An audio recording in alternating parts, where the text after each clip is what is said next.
You're listening to Symposium, a year-round conference in the arts, brought to you by Pipeline Artists. Sit back and relax, take notes, hem and haw, get a divorce attorney on the line in case you do decide to write as a partnership team. Yeah. What? Just not saying anything. Just let's see how this goes.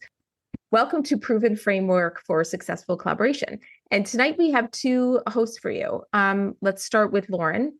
Lauren Nossett is a professor turned novelist and the award-winning author of the thrillers The Resemblance and The Professor. Described as elegant and thoughtful by the New York Times and, quote, impossible to put down, unquote, by Paste magazine, The Resemblance won the ITW Thriller Award for Best First Novel. Her next novel, Indie Darling, will be released this July. Lauren also is the founder of the Substack Thriller Thursday. You can subscribe for thriller recommendations, author interviews, and craft essays. And Rhea Frey is the #1 best-selling author of a dozen books, and she's done a bunch of other symposiums for us, which are fantastic. As a book doula, she has helped nearly 1,000 first-time authors land agents and publishing deals, a Silver Falchion finalist, Book Pipeline's film adaptation winner, Target's Book of the Year finalist, and voted one of Marie Claire's best fiction writers. Rhea's work has been optioned for film, featured on Good Morning America, CBS Saturday mornings, and in the New York Times. And you can learn more by going to rheafrey.com, which we will put all of the links to their fabulousness in the recording email. So I am going to leave you in fantastic hands, these two girls, but I'm still here. So if you guys have any questions or issues, just let me know. Amazing. Thank you. Thank you so much. Hello, everyone. Bear with me as I get my screen share going. Hopefully everyone can see that. Yes. Okay, we can see that. Okay, we're going to try to make this super fun for you. And again, questions at the end. We'll leave plenty of time so you can ask us anything. So here's Lauren and I sitting at a table together discussing our proven framework for successful collaboration. So Lauren and I are actually collaborating on two separate projects. So we are working on something with 4 writers total, which is super exciting. And then she and I are also working on our own separate project.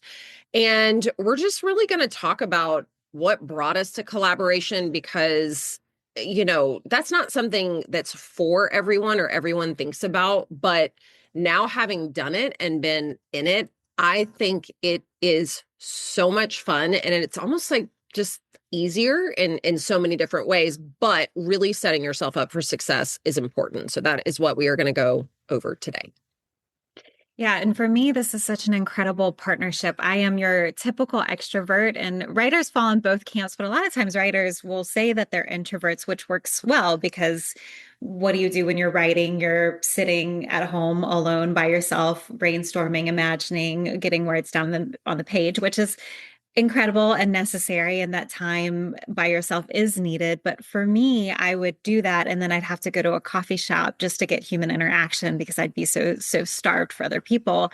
And I always wondered what it would be like to collaborate with someone. My late husband was a musician, and he collaborated with people all the time, and you could just feel the energy that came from that. But I had never had the opportunity to do that with my first 2 books. I sat on panels like this one in person at Thriller Fest with other writers talking about how they collaborated, and thought, oh, one day I'd love to do that, in part because of the extrovert tendencies, but also because when I was writing and ideating all by myself for 300 pages, I wasn't getting any feedback at the point of when I had the first idea, if it was a good idea, if it could be improved. And as I moved through the process, I also wasn't getting any feedback. And often by the time I would finish a book, at least the first draft, or probably the 10th by the time it made it to my agent and editor, they would have a lot of opinions about how the book had gone, that I kept thinking, well, this would have been really helpful before I spent a year drafting this and now I have to tear it all apart. If through the process I'd had someone to brainstorm with. So here comes Ria with this amazing idea first to collaborate on what would be a 4-person project. So with 2 other writers that we're doing as an audio first. And from there, it's grown into these other book projects between just the 2 of us. And it has been just an amazing transformative experience to brainstorm together from the very beginning, but then have each other's feedback, almost instant feedback through the whole process. So that's what we'll be talking about with you today. And I want to just piggyback off of that because before we even started collaborating, and this is a fun way to kind of dip your toe in, is Lauren and I exchanged our solo books that we were working on, and we edited each other's books. Like we just gave each other feedback. As a book coach, I do that for writers anyway. So I'm collaborating all day, every day. But I did not realize what a phenomenal editor Lauren is, which is also a really important skill set that we'll talk about. But we realized like we kind of think the same and we have very similar thought processes. So that was almost a way to vet each other before we even got into it. So maybe you're at that place where you're like, okay, well, it might be kind of cool to collaborate, whether you are, a screenwriter. We did not preface this by saying this is absolutely for screenwriters. What we're talking about tonight, we've geared this a little bit more toward books because that's what we're writing, but definitely still works the same. But I think some really important questions come up. I know they did for me. I'm a total type A personality. So, some questions that people have, like, will I lose creative control? When you're working with other people, you don't always have the final say. So if that is super important to you, are you willing to bend it all? What if your styles clash? Picking a partner, maybe you pick a partner that's wildly different from you. In this audiobook that we're doing, the 4 of us write in 4 different genres and our styles are wildly different. And that is actually an asset for the book that we're writing. But for you, that might not be the best thing ever. So really thinking about that, like, ooh, what if our styles do clash? Is that a deal breaker for you? This is a big one. Like, what if one of you writes faster than the other and one is really slow and methodical and the other person can just kind of churn it out? That's something to really think about. And then really just where do you start? So maybe you do want to write, maybe you have someone in mind, but how do you start? If you have something to write down with, just jot down anything, like any questions, any fears that might come up or something that has maybe hindered you from taking this collaborative step. So just kind of have that nearby and we can definitely talk about it at the end. Yeah. And so one thing we'll be talking about is the framework. So how do you harness your combined powers, as they were, your combined skill sets to create something really unique and even better because you're using 2 minds instead of just one. So we'll talk today about how to do that step by step. Definitely. And I love this little line here that the collaboration is about harnessing your individual strengths and bringing them together into a cohesive project. Sometimes I think we feel like we have to meld into one, seamless voice. And, for the projects we're working on, we are doing different points of view. So it's very easy to kind of fit into our different styles. So what we're going to cover is, I think we pretty much cover everything and all the major concerns in collaboration. So finding your creative partner, we're going to talk about how to do that. How do you brainstorm together? People have such busy schedules. They have different processes with how they think about things. Expectations. So I know it's so fun to just like dive into something and think it's going to work well, but the more organized you can be going in, the expectations that you can set whether that's signing a collaboration agreement, really putting something on the calendar every week, just being as organized as you can and having parameters around this whole process, I think eases a lot of headaches. Dividing work, it's great to just be like, yeah, we're going to write an 80,000 word book and then not have any sort of division of that work and strategies around that. So we're going to talk about some good strategies there. Navigating disagreements. Lauren and I are super lucky, and with the other writers too, we have not had any disagreements, but that can happen creatively. It can happen personally. What happens if you don't like this partnership and you want to get out of it, or the other person wants to get out of it? So we're going to talk about that too.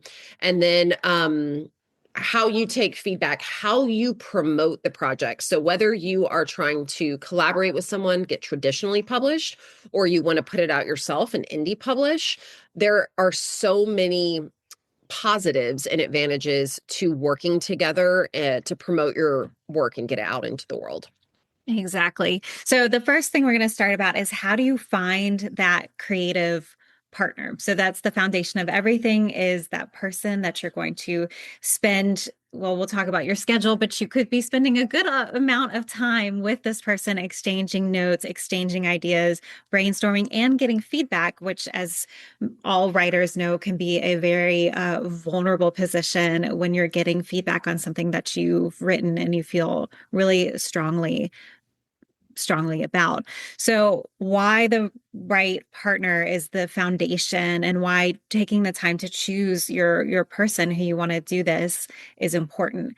We all would love to write with a friend, but not every friend is going to be the right writing partner for you. So what are the kind of qualities that you need and things you need to think about when you're looking for your creative partner? So one is mutual respect. And this, of course, means respect for each other's writing and their process, but it's also respect for their time.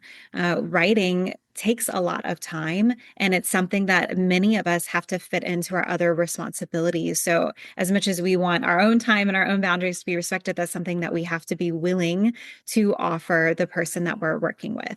Compatible work ethic. So not identical, but something that works well together. And I'll say it's interesting, because I am learning that my work ethic can change, and my patterns, and namely the speed at which I would normally write, has been very much escalated.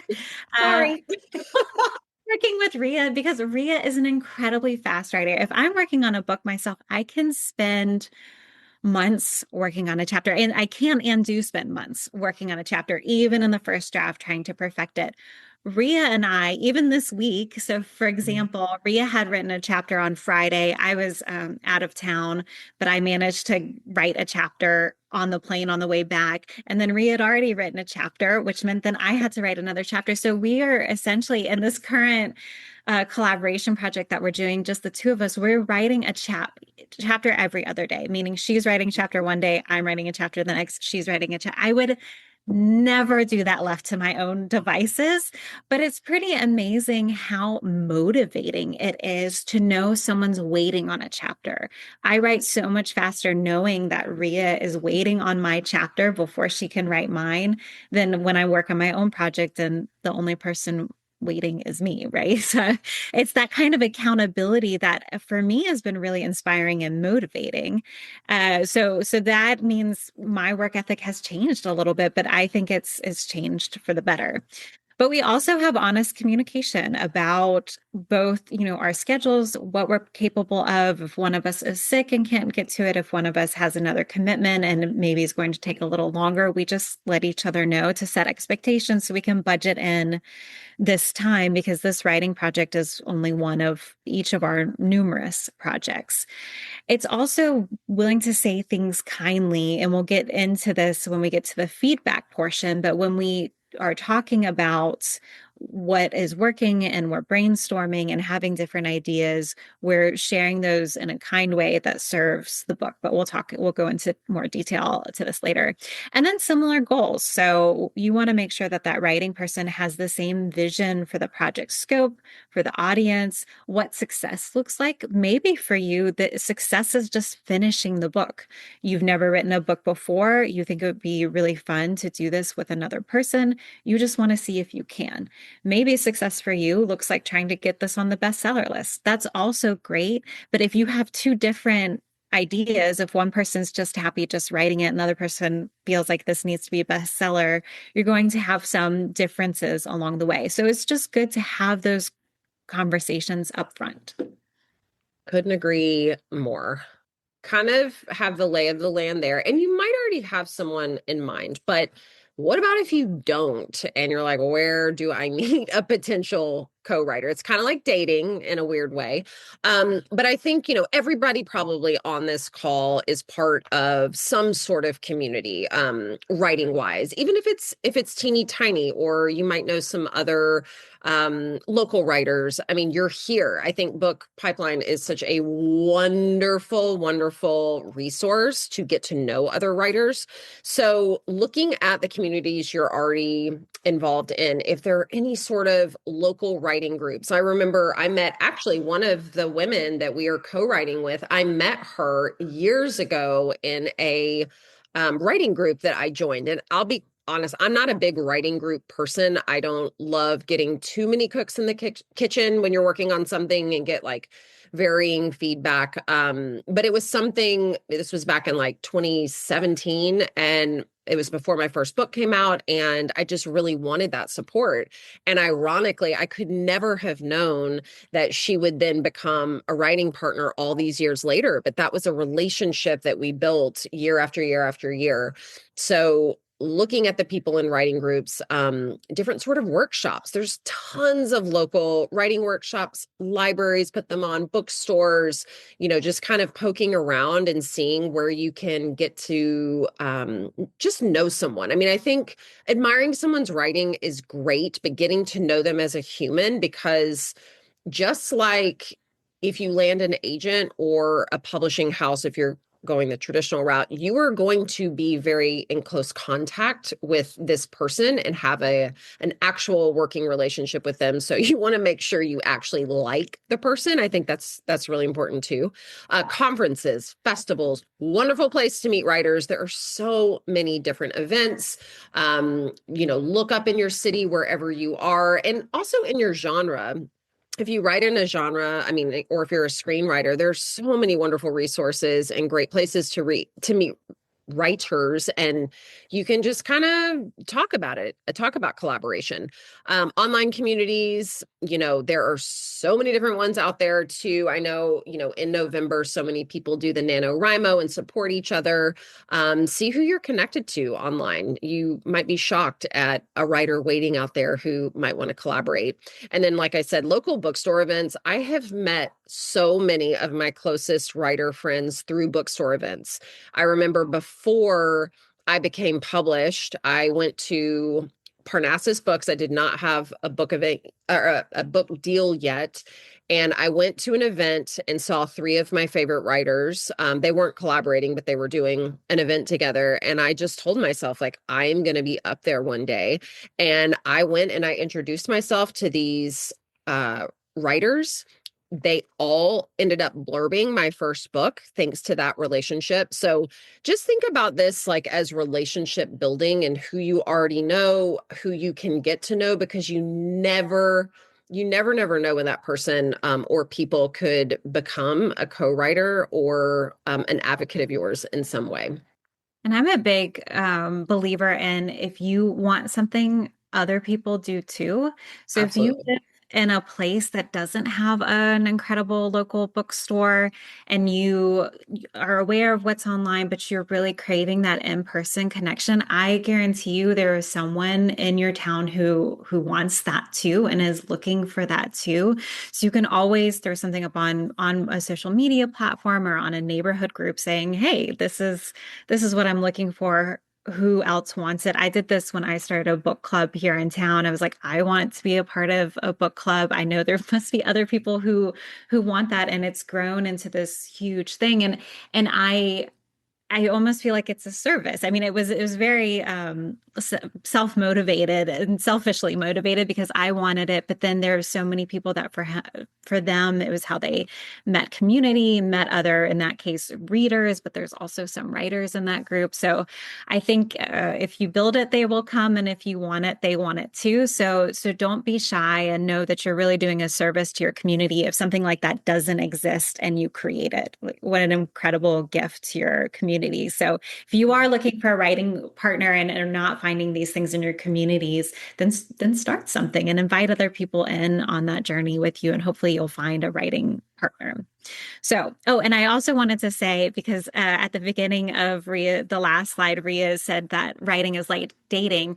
Ria and I met because another author who Ria knew and I had met in New York said, "Oh, you live in Nashville," which is where both Ria and I are. "Have you met Ria Frey? You have to meet Ria Frey." And she essentially set us up on a You super did. date where we met at a coffee shop and just Right. talking and really hit it off. And that was what, 3 years ago, maybe? And I think I actually said at that coffee date that I think I brought up collaboration, that I've always wanted to do that with another author. Like, we talked very briefly about that, but who would have thought like we'd be collaborating on two projects? Like, it's just so cool. Like, you never know when that's going to happen. Yeah. Yeah. Really amazing. Okay. So before you rush in, just like anything, love, collaborative projects, you don't want to rush in, right? You want to make sure you have a strong foundation before you engage with that person and before you commit to this big project together, right? So make sure you connect in around, of course, your project, what you want to do, your writing, but also on a personal level. Right? Make sure, I mean, part of I think why Ria and I can work on these collaboration projects together is because we are also friends. We are friends in addition to fellow writers. And that makes anytime we have to have, not that we've had a lot of hard conversations, but if we did, it's easier because we can come at it knowing that we both support each other in addition to each other's work and our own project. If you want to kind of test how you're going to work together, like Ria mentioned earlier, it's helpful to collaborate small. So a lot of you here are already working on your own projects, thinking about collaborating with someone else. So if you're working on a short story, a blog post, a longer novel, whatever it is, asking that person who you might want to engage in a larger project together to read your work, to offer feedback, volunteer to do the same thing for them, and see how you exchange ideas. See if their feedback feels valuable and if it's enriching, and see how that process is for you too. Do you feel like you can offer constructive feedback in a way that is helpful to you? Do you communicate well? You can test all of these things before you commit to a longer project and bigger project together. And then if you think, yes, this is a great partnership, we are successful, we communicate well, we give each other good feedback, receive feedback well, then make sure you are intentional about how you commit to each other. Igria, do you want to add something? Oh, yeah. I was just going to say, and I know I said it earlier, but like, your evaluation of my books, or just like chapter, and the way that you kind of saw things that I wasn't catching, and vice versa, I was like, oh my God, I want to work with this person, because the way that she even is evaluating my work, she is able to see things that I don't, and we just complement each other that way. And I don't know if we would have known that if we had just jumped into writing without actually kind of editing and exchanging our work first. It was a really cool kind of like, check, oh yep, check, like she just kind of checked all the boxes, and it made it a no-brainer when we decided to collaborate. Yeah, and here's the thing, when you are writing a book, especially if you're writing it alone, which I think a lot of us can have experienced, that book exists in our head. We know it forwards and backwards. We know all the characters, all the backstory, all of those things, but they're not always making everything that exists in our head doesn't always make it onto the page.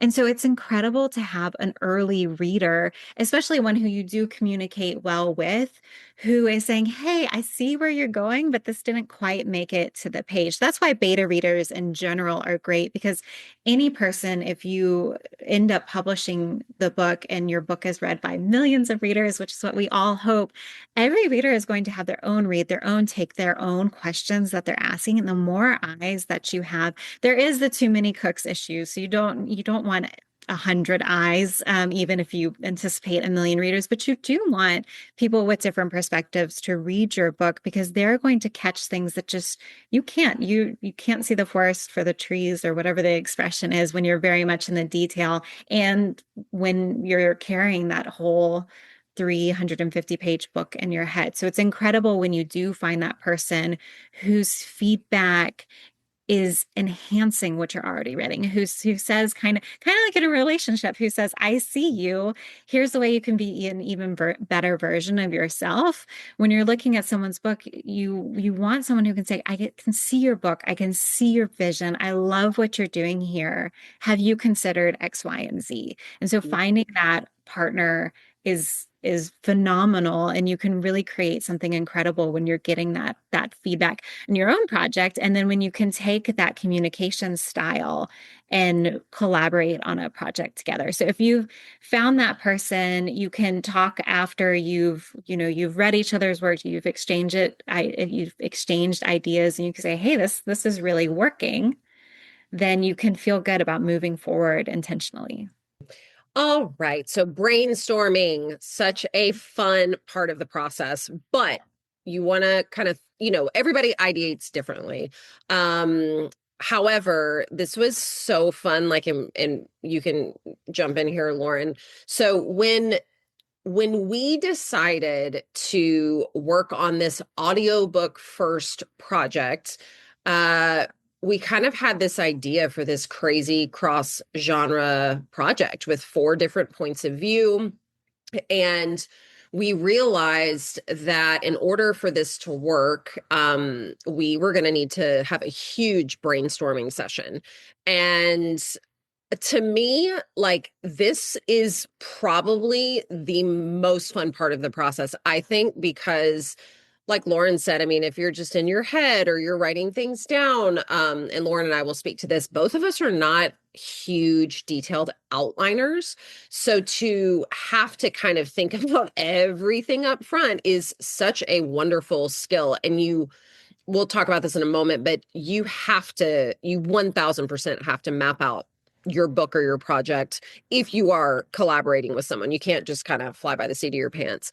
But what was so wonderful about our brainstorm is we actually ended up, the 4 of us went to a cabin and got away because we're all so busy. And we were like, you know what? We need to just be sequestered in this cabin where we're actually setting the book that we're writing and brainstorm. And we were able to hear each other. I remember, Lauren, you were like euphoric, we were just like tossing ideas back and forth.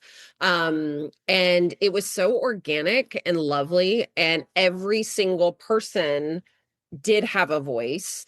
They were heard. And even if it wasn't the exact right thing or that idea got vetoed, it was kind of like a safe space for everyone to just say what they thought. Maybe you can't do a getaway, but, hopping on a call with someone or a Zoom, setting a timer, and then just go nuts with the idea, like let anything and everything come out. And then, we actually had one of the writers was writing down the notes and kind of keeping everything, logging everything for us while we were all kind of chatting. So that was a really beautiful process. But if it's just 2 of you, you can really chit chat about that.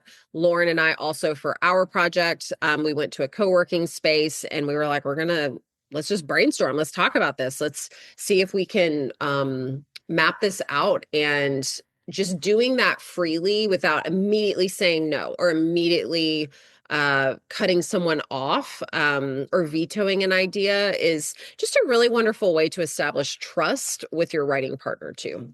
Yeah, one thing that was amazing about that experience is the kind of ideas that the four of us were coming up together, where one idea was building on another idea, was building on another idea that would have never happened if I was sitting down in isolation brainstorming, because really you're taking other people's ideas and improving on them and adding to them and thinking about them from different angles and from your own experience. And so it was, Ria's exactly right. I felt absolutely euphoric. All of these ideas are just kind of flowing through us, and that's incredible. And again, something that when earlier in the chat, someone said that their editor was I, me, and I, or something like that. And you just don't have that experience when it's just you brainstorming by yourself.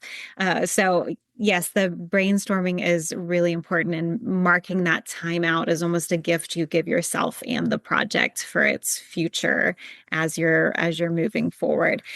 So brainstorming, like Ria said, the most fun part of the project, but then you need to do the real work. And I say that as someone who does not like to outline. I don't either. Neither one of us like to outline. I think we're both plantsers, if you all know those terms. The plotter writes an outline. The pantser writes by the seat of their pants, meaning no outline, doesn't know where they're going. I think Rhea and I both exist a little bit in the middle of that space, where maybe we have an idea, but certainly don't have a detailed outline. But if you're writing with someone else, you don't have that luxury, because they don't live in your head. You need to know where the story is going. You collectively need to have a shared agreement of where the story is going and what the main beats are of that story. So first you need to create a book skeleton, and that's just what we're calling this loose outline. So we don't, for the two of us, again, I think because we really just dislike outlines, we're not writing a beat by beat, scene by scene, what's going to happen. To me, that's when you write your chapter is when you do that. But we do write about, a couple sentences of the main things that we want to happen in each chapter. And that doesn't mean we're tied to it. It can shift. And as we are writing and moving through it, we do shift if we say, hey, actually, we need a connecting chapter between these two ideas.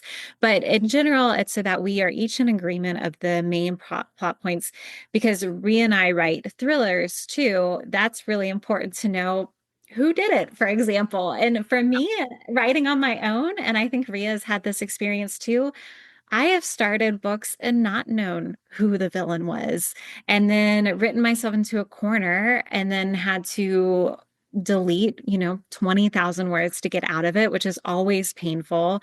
That would be incredibly painful in a collaboration. So in order to avoid that, we are getting down our ideas first, where we think the story is going, of course, who did it, or what the mystery is, or what the key plot points are, before we start actually writing the chapters.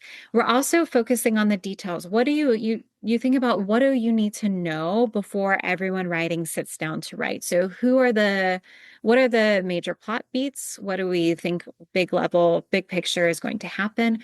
Who are the characters? What do they look like? If you're all going to be describing characters in your chapters, you need to be in agreement on what they look like, what they sound like, what their personalities are. These are things that you can brainstorm ahead of time that will make the whole process go smoother. It's really helpful too if you write a synopsis.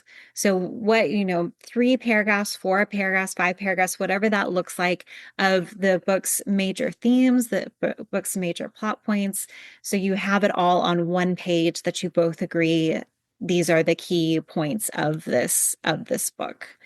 And then from there, once you have that skeleton, once you've agreed on the key details, and once you've written the synopsis, so you know what the book looks like holistically, you assign chapters and sections, and we'll talk about that in more detail. Absolutely. Love having a little process. So this is not our book by any means, but this looks very, very similar to our Google Doc that we have of what we're working on. We don't really have much description beyond this. So, with the book we're working on, we do have a synopsis, and then we have our chapters, and we assign each other the chapters. We have, 2 points of view in the book that we're working on together, and we just sum it up in a sentence or two. And it is so helpful. Like, let's say a week goes by and for some reason, and we didn't write a chapter, it's just really helpful to go back through and be able to kind of like see what happened the few chapters before, what is going to happen. A lot of times I'll just cut and paste this, like the little description, and drop it in my chapter, read the chapter before so I can kind of drop into mine. And it's so incredible when you have this, like, you will have 100 pages in a blink of an eye. Like, I cannot believe how quickly we've gotten to like 30,000 words or 20,000 words, 30,000 words. It's night and day from doing it on your own. So that's the other exciting thing, is just when you can get organized and have your outline, you're off to the races, and it's just been really, really incredible to see. Yeah, and I'm telling you, knowing someone is waiting on your chapter is a really big motivation to read it. Yeah, it's like, okay. And, because you already know, for me, it's been really incredible because sometimes when I'm working my own book, I sit down in the morning, I don't know where I'm going. And that is actually part of what takes me so long, is just thinking, okay, this is where I left the last chapter. Where am I going in the next chapter? And because I'm not working with an outline, I have no idea. And I'm letting the characters guide me, which is definitely, it works. And I have written books that way, but it does take me a lot longer versus thinking of some of this up front and knowing, okay, Ria's written her chapter about X. Now it's my turn to write my chapter about Y. Let's go. And I already know what Z is, right? So I already know what the next chapter and the chapters after that are, which makes it so much easier to write the chapter that I'm working on. And again, and I want to do this with again, I roughly outline my books, but for some reason, when I'm left to my own devices, I always get stuck on my own between like 20,000 words and 40,000 words. And sometimes if I'm not on deadline, I'll just walk away from it for like months. And with this, sure, you could take 6 months to write a book. But this is just, for some reason, especially with the project we're doing with 4 writers, it's so condensed that I'm like, we're going to be done in like a month because it's just such a back to back to back process. And like Lauren said, we know where we're going. So all the outliners right now are probably rolling their eyes because they're like, yeah, of course you know where you're going because you have an outline, but it's not a 40-page outline. It's not a super laborious long thing that I feel like I get trapped in. I think this just very like high level book skeleton is so helpful, and it really, really works. And it's also that it's not just that I know that you're waiting, right? That your writing partner is waiting on your chapter, but I also know someone's going to be reading mine. Mm-hmm. So that it also gives me, I think sometimes I put little things in for Ria thinking that she'll think they're funny or they're whatever. And that also makes me write a more, not perfect chapter, because they're still pretty perfect. They're pretty perfect. Yeah, it makes me write. I think I write better knowing I'm going to have an immediate reader than knowing that just I myself, once I've written my way through them and going back to read it. There's something too about that that's very motivating because I'm already thinking of an audience in mind, which of course I should be doing because I plan to publish everything I write, even my solo projects. But I know I'm going to do multiple drafts, and it takes away, I think, again, some of that pressure where I'm just like, all right, let's go, which is phenomenal. So you've got your outline. We also talked about you want to get those details right. And one of those is who are your characters, especially the way that we work, both with the co-written project between the two of us and the 4-way project. We're each writing from a different character's point of view. So that's how we've decided to alternate chapters. So we alternate between points of view, and then we are each always writing from our character's point of view. So in the book with 4 people, there's 4 characters. Each one of the authors has taken a character's point of voice. We alternate between them. And Ria and I's book, there are 4 characters, and we have each taken 2 that we're writing from. Is that right? Yeah. Well, but also this is the tricky part of collaboration too, is in each of our chapters, we're writing the other characters' voices as well. We're writing their dialogue, we're writing their description. So you have to know when you're collaborating what they look like, what their mannerisms are, what their sense of humor is like. And I mean, that's been so interesting to have to kind of try on someone else's character. And the cool thing about the feedback is like, if Lauren is like, I've written a line of dialogue, she can easily just make suggested edits and be like, nope, my character wouldn't say that. She would say this. And it's just like instantaneous feedback, but you're kind of learning a new language along the way because you are having to write these other characters. Yeah, absolutely. So having a guide like this is helpful. So we know their personality, we know what they look like, we know why, a little bit about their backstory. And then, of course, those things develop along the way, and we'll even make notes to each other. We're adding this, to the backstory. We're adding this detail, mark it for later. They wear glasses, right? Or go back. I think they should wear glasses. Go back and make sure they're wearing glasses, the whole thing, whatever that is. But just making the more of that work that you can do ahead of time, of course, the easier it is to write pages. But that doesn't mean that you might not change or add things along the way. Then you just, like anytime you edit your project, you're going to go back and make sure that between both of your chapters, both of your point of views, that they're consistent. Definitely. And I think we started on the 4-way project and we were like, wait, what does everybody look like? Like we had kind of mapped out our characters, but I was like, oh, wait, I don't really know what this character looks like. Or, so we did spend some time doing that too. Okay, so great. You're collaborating and it's going great. But, when you are collaborating, it isn't just about your voice. And I think a lot of people, I know that was one of my concerns, is like, ooh, am I gonna get lost? Is my voice still gonna be mine? So if you are worried about that, and maybe you're not, but I think it is very important to kind of name some of your non-negotiables, if you have any at all, before you start drafting. So if you feel like there is something essential to the way that you write, like your style or themes or something that you're not willing to shift for the collaboration, then your partner needs to know that up front. So as Lauren was saying, a lot of collaborations, you are writing alternative perspectives or chapters, and just making sure that each writer does kind of quote unquote own that character's voice. But realistically, I mean, if you are collaborating, there has to be some flexibility there. So if you were like, nope, not willing to budge on this, and this, then, collaboration might not be the best thing for you. But I think going in very honestly and being honest with yourself ahead of time can save a lot of headaches down the line. But the most important thing is, and we said it earlier, but you don't have to sound like one writer, I guess, unless you're writing one point of view. You do have to sound like one writer.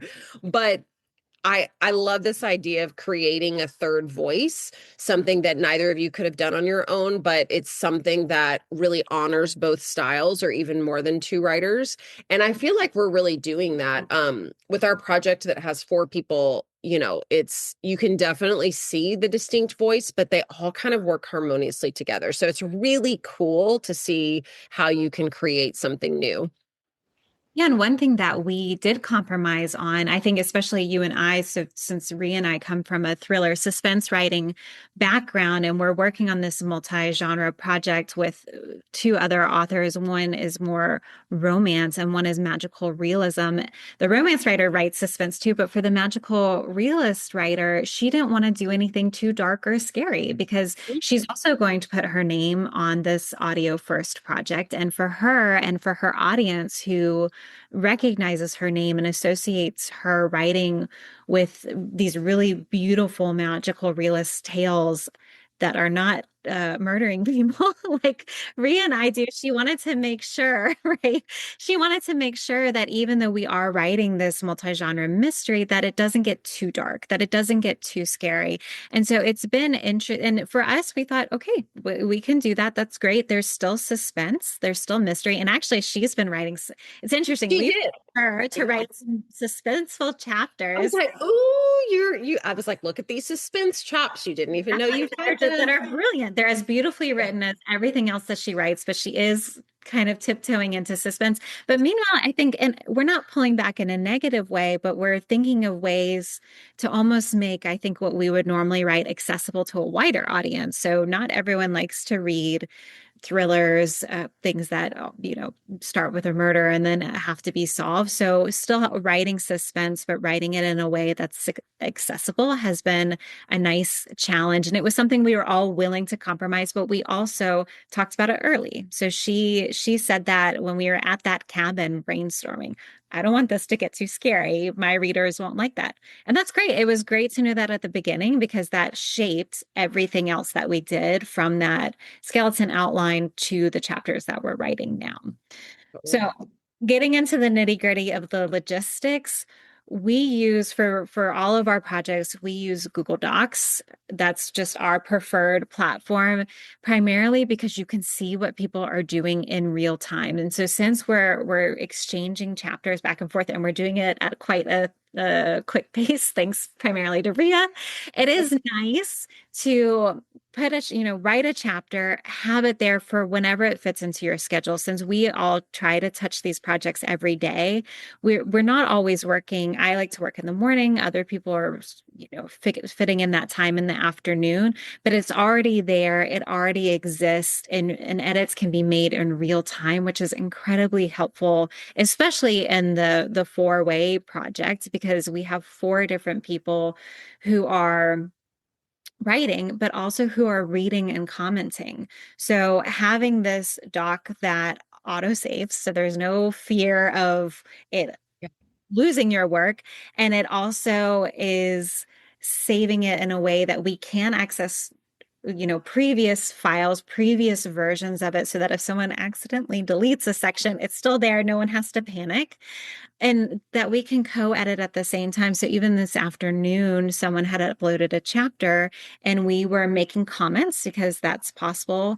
You can edit where you're just editing, your words are going directly into the text, or you can suggest. So there's a suggesting option.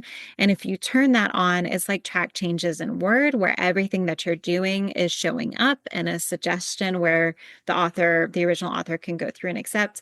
And then we also comment and say like, hey, have you thought about this?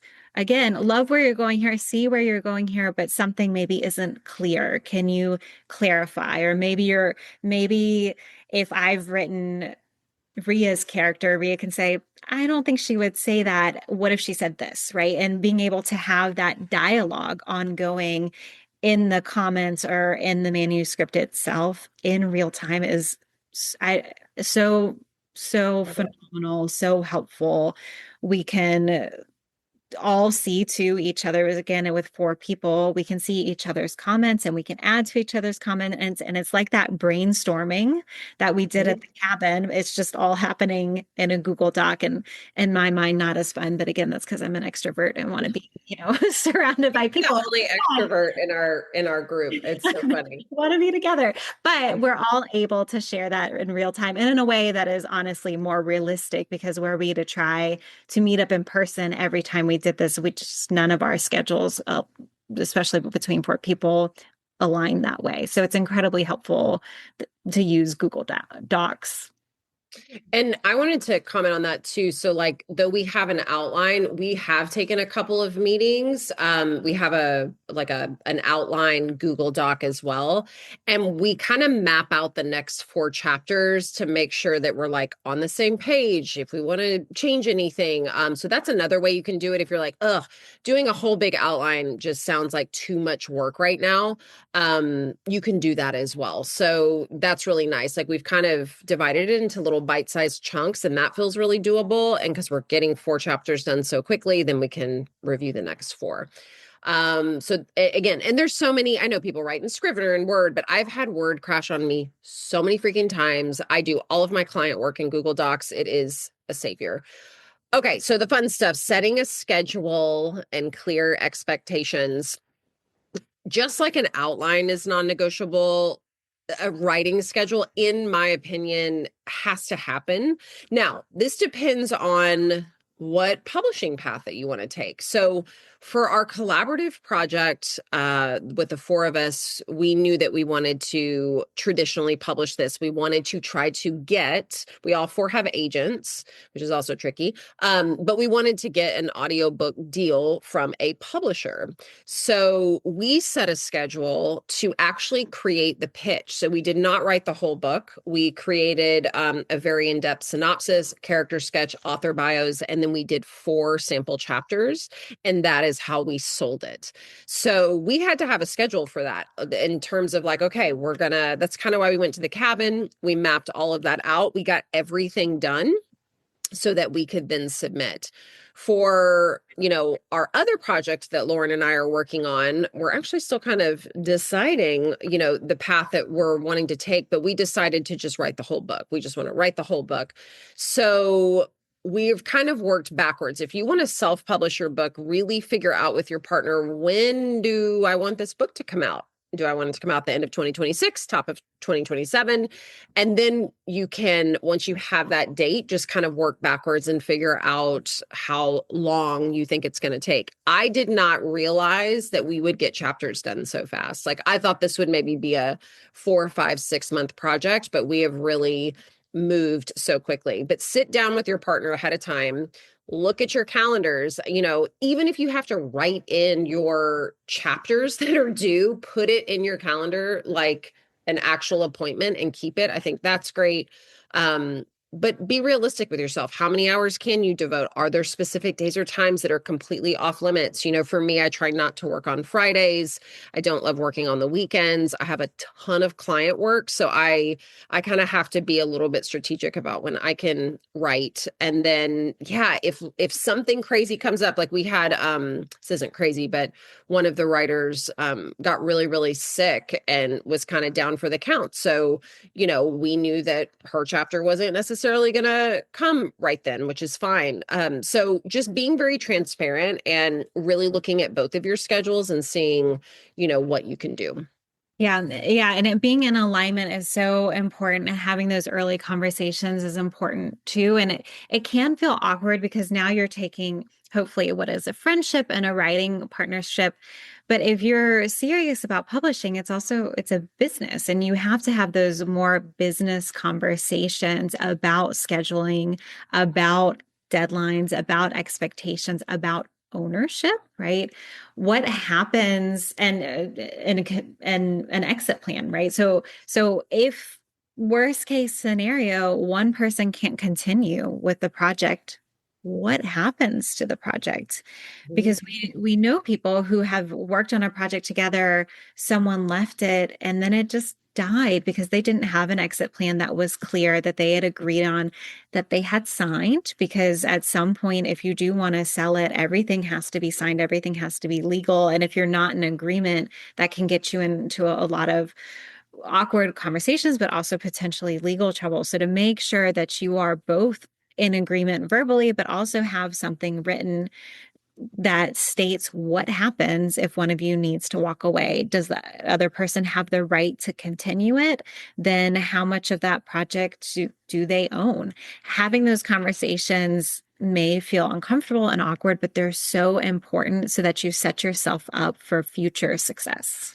So yeah, you can do that. I mean, to be honest, like we definitely have the paperwork for the four of us. Lauren and I'm going to be totally transparent. We didn't write down this little collaboration agreement before we started, but here's kind of a little sample. This is like so minimal. I mean, you could get, if you have an entertainment lawyer, or you could get someone to draft it up, but it's really important to kind of think through what you want to do, especially if you are not represented by an agent. If you are represented by an agent and you sell your book, like this is all going to be taken care of in the publishing contract. But I think it's also really important to have a collaboration agreement between you, so everyone is clear and then it doesn't get murky. I know everyone enters, just like marriage, everyone enters into it thinking this will never end, it's going to be great.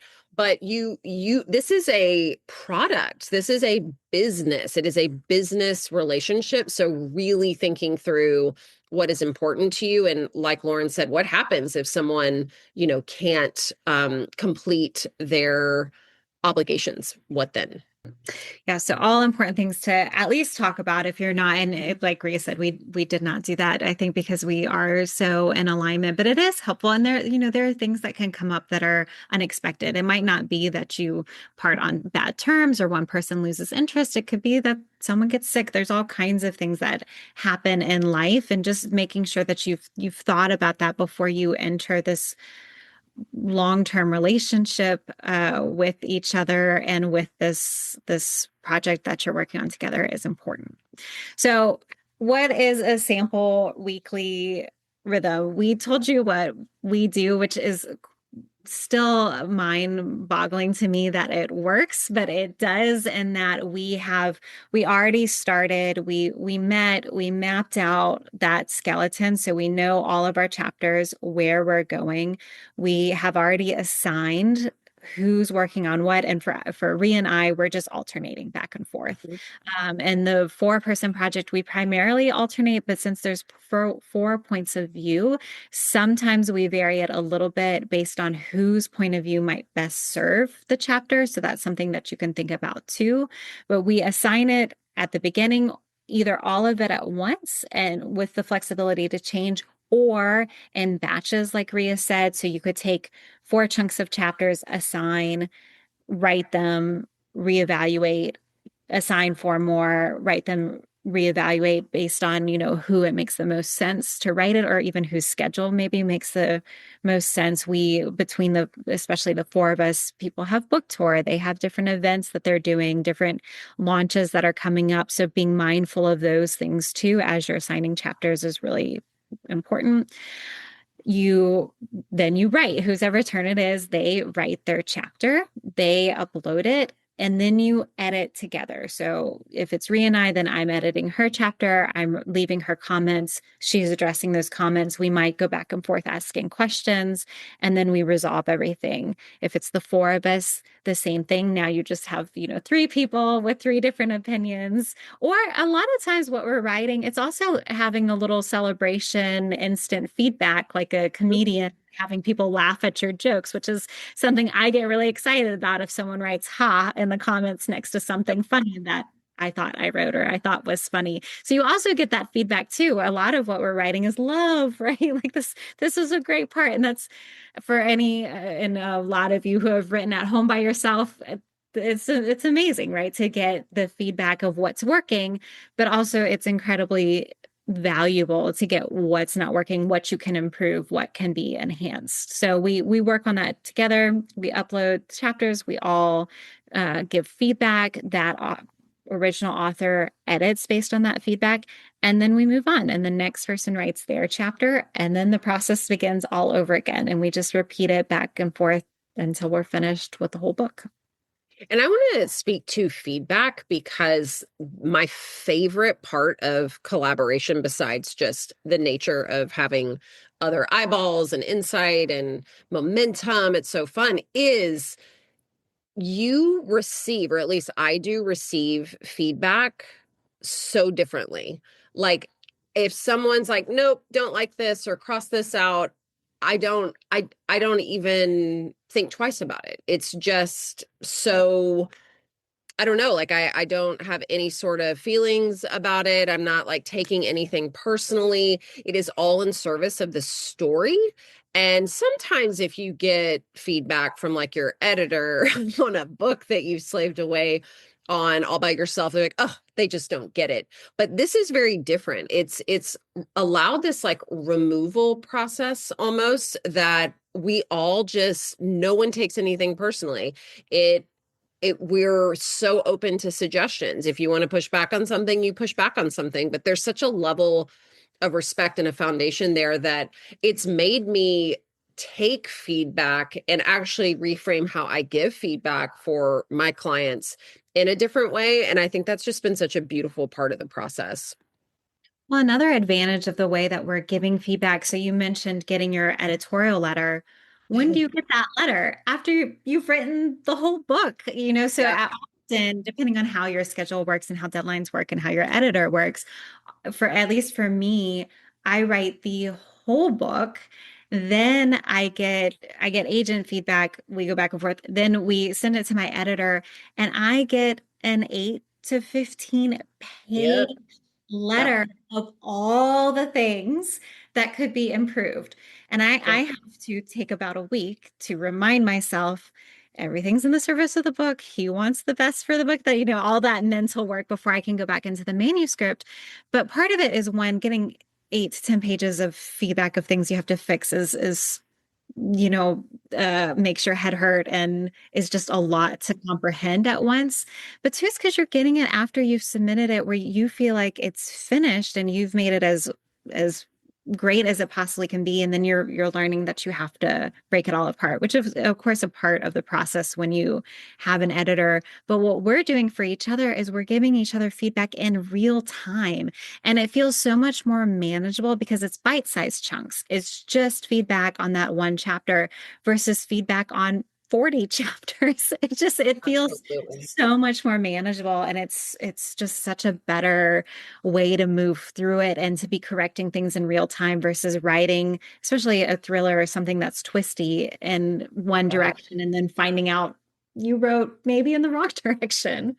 I did a symposium actually called How to Approach Edits Without Losing Your Shit, because the editorial letter, every time I just get paralyzed, and I only do like 3-page letters for my clients and have them focus on macro edits, like 3 major things. And because I do get so overwhelmed, but like you said, the bite-sized real-time feedback is, in my opinion, for a first draft, absolutely the way to go.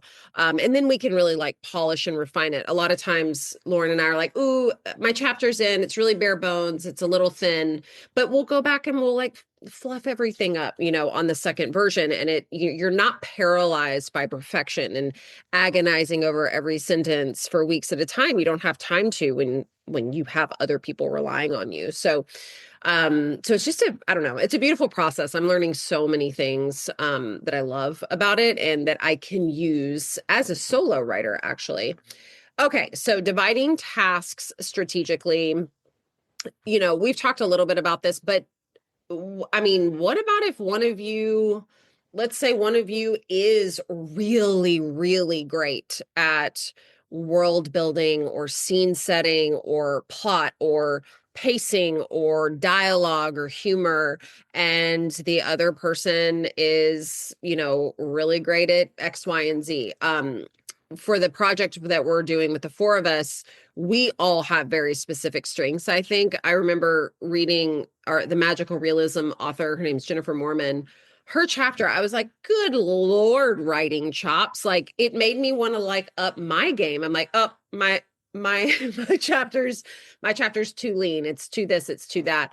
But it's hard not to get into comparison, I think, but just really thinking about what you do bring to the table and what your partner brings to the table and what they enjoy. If there's someone like, ooh, I want to write humor, or I love like upping the stakes, having that conversation, I think is really important before you begin, so that you're each kind of filling those buckets and you feel recognized for your talents. But it's also really fun to try out other things that you think you might not be great at, and flexing those muscles too. I feel like we've all done that in our collaboration projects a little bit, and it's been really fun to try on something new.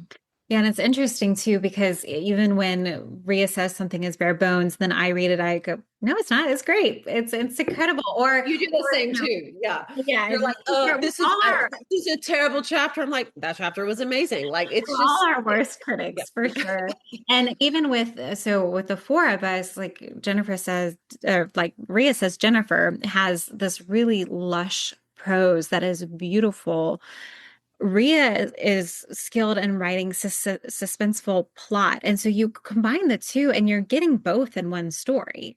And both are serving the character voice. So in the same way that Rhea is really skilled at writing plot, her character is the type of character who's going to think about all the beats and what that suspicious guy is doing, and is going to be at a quicker pace in the way that she speaks, right? The way that the dialogue is moving in the text. And then for the other character who's a little bit more dreamy and is going to stop and literally perhaps smell the roses or pay attention to those details, it works with both chapters because that helps us have two very distinct narrative voices and points of view in the chapter. And then what we hope eventually when this meets the public is that we can have readers that appreciate both, appreciating the novel as a whole. And as we know, even though we're reading cross genre, very few readers only read in one genre. Most readers, and we ourselves, read in all different genres. Just because I write thrillers and enjoy thrillers doesn't mean I only read thrillers. And so we're hoping that we have that cross audience between us. We'll get into that too, and how we hope that this will help promote to, we'll be able to promote to our different audiences. But before we get there, how do you navigate creative disagreements? Like Ria said, this really hasn't come up too much or really at all for us, because I think we realize that any note that we're giving, especially when we're giving feedback, is in the service of the story itself. And knowing that we all feel that way really helps us or to receive feedback. So when I write something and Ria says it's not working, she's not saying it in a way of, how dare you write this chapter, that sucks, right? Or how dare you not think of this point, what's wrong with you? That's not how the feedback is. It's, have you thought about this? Or I don't understand this. Can you clarify? Or this voice doesn't sound how I imagined. Or this relationship, I want to really believe in this relationship and there's something not working. Can we deepen that relationship? Can we give a part of the backstory that helps us understand why that character is the way that she is? And that might be something that I just haven't thought of, because for me, and as we all know, when we're writing, those characters exist fully formed in our head, and sometimes we're not getting it down on the page. So having open communication, having dialogue, but also giving each other the benefit of the doubt and knowing that everything is in service of the story and of the project, and that you both want the project to be the best version it can be, that kind of helps us. So we're not even in that realm of having disagreements. They're conversations. They're conversations, not disagreements. Completely. Watch us get into a disagreement after this. Like, because we don't have it. It's fine. Well, we'll just have to look at each other and say we're having conversation, not an That's argument. right. That's right. And I mean, I don't want to say this slide's ridiculous because everybody's different, but I think disagreements will come up or different points of view. Especially, I've been shocked with having 4 writers, 4 different voices, 4 different egos, and like everybody's just so great and supportive. But let's say something major came up. It's in service of the story. You have to really look at what the argument is coming up for. And we have had not disagreements, but like really making sure, because our story that we're working on with the 4 of us is a little bit meta, not a little, it's a lot. And really making sure that all of us agree and understand like what is actually happening. And that's what's so interesting is when we're writing, like Lauren said, I'm in my head. So I'm like, oh, I'm so clear on what's going on. But you have to be hyper communicative throughout the process, because you can't just be internal and you can't just go off and think about your characters and what's going to happen and then rush to write it down without running it by your collaborative partners. So if it is story specific, like arguing for the story, each of you having time to make a case for what serves the narrative, because that is a very common thing of just like thinking the plot might need to go one way or the next. And then a really cool way to do it is if you really think like, no, I really feel like this character needs to go this way or this needs to happen, and your partner doesn't, write both versions and compare them side by side. I think it's one of the easiest ways to see kind of what works and what doesn't. And then you get to decide together on like what stays or goes. And there can be a million different kind of disagreements, but I think really creating a space where you can both work through that conflict is really important. And if it is story specific, try it both ways or 4 ways or however many collaborative partners that you have and see what works. Okay, so you perhaps have a disagreement. You both have two different ideas of what should happen, what shouldn't happen. When do you compromise and when do you say, I can't? This is really important to me. So as you're thinking in service of the story and as you're having conversations, if it's a minor plot detail, a word choice, one person feels really, as long as it's not offensive, right? But one person feels really strongly about one adjective versus another, character names, setting specific. These are craft decisions. These are conversations. These are things that maybe one person just feels more strongly about than the other, or maybe you both feel equally strongly, but these are things that you can come to a compromise. Maybe it's not A or B that you both feel strongly about. Maybe you find a C and it's neither one of your favorite, but you can't choose between the two. So you come up with a third option and that works. You agree, you move forward.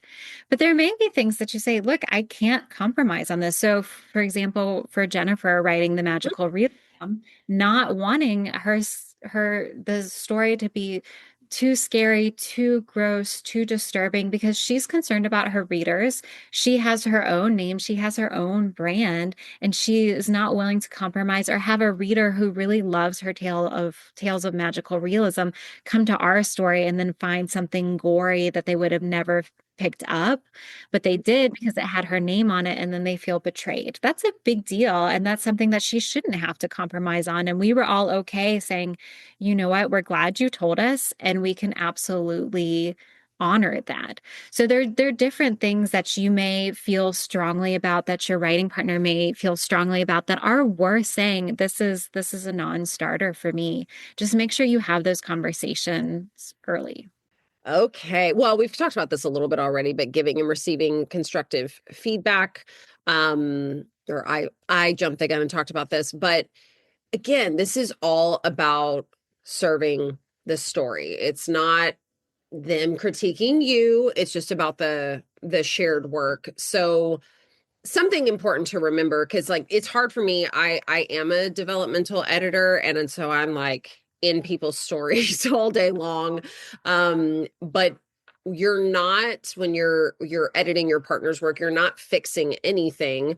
It's really, again, in service of the story and having kind of that bigger mindset going into it, and not just, I'm not the editor of this whole story. It's our shared story, and everybody's opinion matters. So that's really important to kind of make room. But maybe you haven't given feedback before. Maybe you're not an editor, and that's totally okay. So, it can be a little like, eek, am I, how do I give feedback? So good rule of thumb, leading with what works, telling someone what you love, what they did well, like, oh my God, this is such a beautiful, sentence. I love what you did here with the character. Focusing on effect, not preference. So I've been guilty of this in the past, like, nope, not working, don't like this. Just softening it a little bit and really stating clearly for the writer, because they are not you and they're not in your head, like, this scene slows the pacing, or I'm not really clear on the character's motivation here. Just making it clear to the writer so they know what they're changing, and then offering options, not demands. So as Lauren was saying before, suggesting 2 or 3 possible solutions rather than just being very, very laser focused on a singular fix. And especially if you're critiquing someone else's work, at the end of the day, it's their chapter. So they kind of get the final say so for their character. I mean, if those are the ground rules that you've set, I think that's very clear, and you can give your suggestions. But at the end of the day, if someone's writing a different character, you should trust them enough to, make those changes. Yeah, and one thing I want to add about giving feedback is, if you don't like something, if you have that knee-jerk reaction of, I don't like this, and we all have this as people who consume literature, TV, films, we might walk away and from a movie, a TV series that we felt very betrayed by the ending. Won't say which ones those are, but in this thing, I didn't like it. I mean, I just really had this knee-jerk reaction. I didn't like it. That's fine. And I think in this, especially in a social media culture where we're so used to liking things, of course, it's natural to have that response, but we need to step back as readers and as writers and say, why? Why didn't I like it? Because ultimately, what we're asking is what wasn't working. And that's something we can learn from ourselves as writers if we read something, think we didn't like it, and are able to articulate what wasn't working in the text. But as we're giving feedback, that's something that we need to be able to do for our partners. So if you don't like something, to take a step back and say why, and then instead of just saying I don't like it, say what wasn't working, right? So I don't like the way these characters were talking to each other. Well, why? Well, because I thought they liked each other and this feels a little snarky, right? So that it doesn't actually, what's not working is it doesn't feel in line with their character. And being able to articulate that is so much more helpful for the person receiving that feedback, because that's something they can work with. If you just say, and I think we've all gotten notes like this in our editorial letter, this big thing isn't working. It's well, what's not working, and how do I even fix that if you haven't been specific, right? So being able to take a step back, that's so helpful for the person receiving feedback, but it's a good practice for you because you can apply that to your own writing. So again, when you're on that receiving end of the feedback, listen. So sometimes, like we talked about, this hasn't happened as much in our collaborative processes, but when getting our editorial letters, taking a beat to, especially if you're the type of person who gets defensive for whatever reason, because I mean, not for whatever reason, for a good reason, you've shared a part of your writing, which is something you've spent time on. It can feel vulnerable, but taking a moment before responding and processing what you've been told, thinking about, are there reasons? Is that feedback coming from a person who also wants the best for the manuscript? That's something I, again, remind myself whenever I get my editorial note. This is someone who also wants the book to be successful. That's the place that this feedback is coming from. So that means I'm assuming good intent, right? They want the story to succeed as much as I do. They just might have a different opinion or another idea on how best to go about it. So taking the time, sitting with it. This is good practice anyways, as we all know. If we receive an email that rubs us the wrong way, just take a beat before we send that response. The same thing applies as we're receiving this feedback, just to take a beat, process it, separate ego from craft. So it might be that our initial reaction is to think, well, I wrote this, they're critiquing me, but they're not. They're talking about something that's going on in the text that's not working, or they have a question about, or it's not clear. Hopefully they're articulating it in that why way versus a I just don't like it way. But even still, if someone has that reaction, if they're not able to articulate it, then it's your job to say, okay, something's not working here. What is it, right? If maybe they articulate something and you think that's not it, or they have a suggestion on how to feed it or to fix it, and you think that wouldn't work, but something is not reading right to them. Let me take the space, let me take the moment to try to figure out what that is and fix it. Okay, one of my favorite things to talk about, and actually, it is one of the main reasons. So we also started a group here before we decided to collaborate on a project called Nashville Authors. And the reason we did that is because as an author, as a solo author, launching is just very for introverts, not extroverts like Lauren, but for introverted people, it can be like very paralyzing and overwhelming to be like, oh my God, I have to put this book out on my own. Everybody's going to be looking at me, and when you collaborate, it is not all on your shoulders. And so we kind of created this group just to support each other through our launches and supporting other authors. But when you have two or more authors, I mean, that's two audiences, two networks, twice the promotional kind of power, which I think is so incredible. And again, it was one of the biggest reasons I wanted to collab, because I've been very forthright about this in my career. I love writing. I love the creative process. I love the editorial process. I don't love launching books. I feel like it's a lot of pressure. It's a lot of time. It's a lot of money. It's a lot of energy without necessarily a return on that investment. And sometimes it can feel a little lonely. Like, I love doing in conversations, but when you have a partner and when you've created something, you get to create a launch together and figure out how you want to push a book before, during, and after launch. So I think it completely transforms how you approach marketing. If you are someone who doesn't love marketing, this is wonderful. Because what about, and that's a strategy, partnering with an author who loves marketing, who loves launching, or has a really big social media following, or compliments you, and maybe fills in some of those gaps where you don't necessarily shine as much. But again, as we talked about, looking at your combined audiences. Like when we do our audiobook, that's another reason I wanted to do audiobooks. When you launch an audiobook, guess what? There's no book tour. I'm not going to bookstores doing launch events. We're mostly sharing in the digital sphere, which is really amazing. But we get to blast it across all of our social media followings, our email lists, our readers. Again, we're doing cross genre, which is really cool. And then if you are doing events, having both of you show up, like how I always say, or used to say, like, I first discovered Christina Lauren, who write these like kind of romance books. And I had them on a podcast that I used to have back in the day. And as I talk to them, I'm like, oh my gosh, it sounds like they're having the most fun all the time, like doing a book tour together and getting to just be lockstep. Every single part of the process and every step of the process just sounds so fun to me. And now, like, Lauren and I get to do that, and the four of us get to do that. And we've already actually been reached out to and done some speaking gigs together. So that's been really fun too. But just that collaborative spirit is wonderful.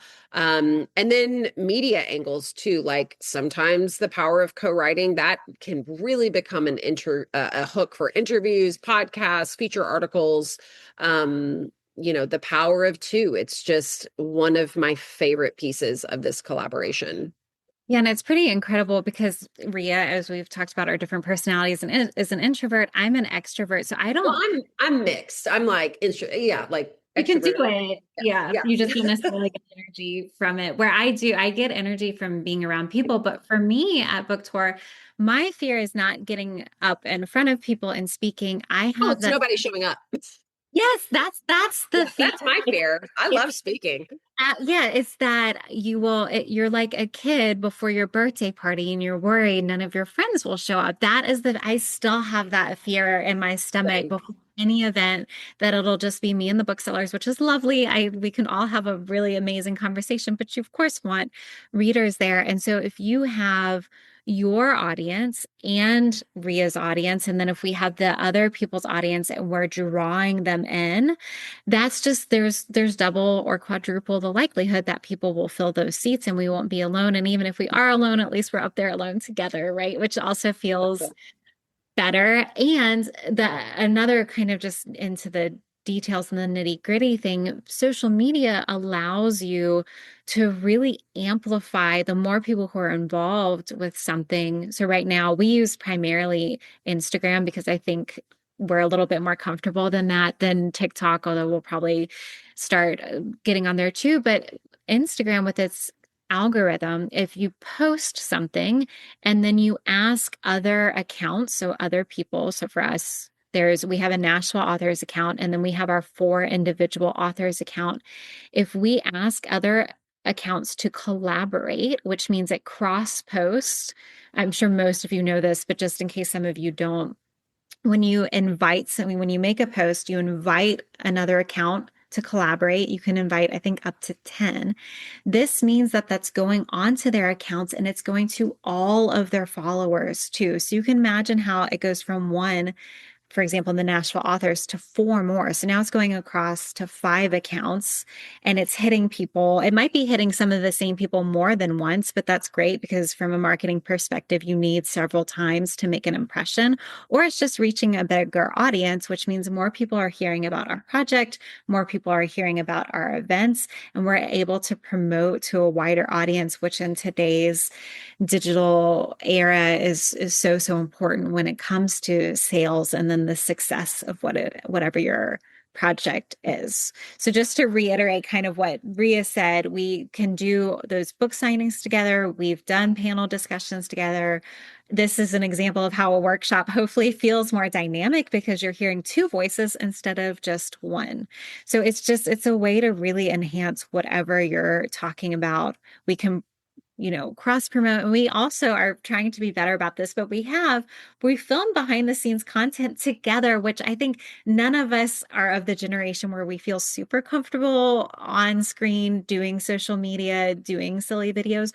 But if it's 4 of us being silly on screen, doing a video together, it feels just less cringy, I think we're more likely to do it. And luckily the Melissa Collings, who's the romance writer of the group, who's also moving into the thriller space, she's phenomenal about creating these silly videos. And she just gets us to all do it together and post it, and they're fun, and it feels more fun to do it together. Absolutely. So we only have a few more slides. So be thinking about your questions, dropping them in that Q&A box. We would love to answer them. So just kind of to wrap it all up and really thinking about like how to determine if co-writing is really right for you. So kind of a little framework, little visual here is again, finding your partner. That is probably the most important step. And again, really thinking about all the different ways that you might be able to go about that. Then you would step into the brainstorming session and just see like what ideas even come up. I mean, when Lauren and I, like when we came up with the separate project we're working on, I don't even remember. I think we just like, that just came up one day and we fleshed it out, and now we have 30,000 words in less than 2 months, and it's just crazy what those brainstorm sessions can do. Setting your clear expectations, signing a collaborative agreement if you want to do that up front, dividing your tasks, setting your deadline, navigating the disagreements, and then we didn't go too into the publication paths and like what that looks like if you're collaborating. But once you do decide on how you want to get the book out in the world, the last step is obviously promoting together and figuring that out. Yeah. So we've gone through kind of the key steps. If you're like, great, I'm interested, I want to move forward, here are some signs that it might be right to you. You have this idea, you enjoy talking about the story as much as you do actually sitting down and writing it, because all of us who are writers, we know that when you tell someone you're a writer, they say, well, I have this idea. And your response is, great, you go write it, because the writing takes the time. The ideating is so fun, and we all have ideas and we all want to write books. But to actually sit down and write it is where the real work begins and where the real time commitment begins. And if you're collaborating, where you need to be in alignment.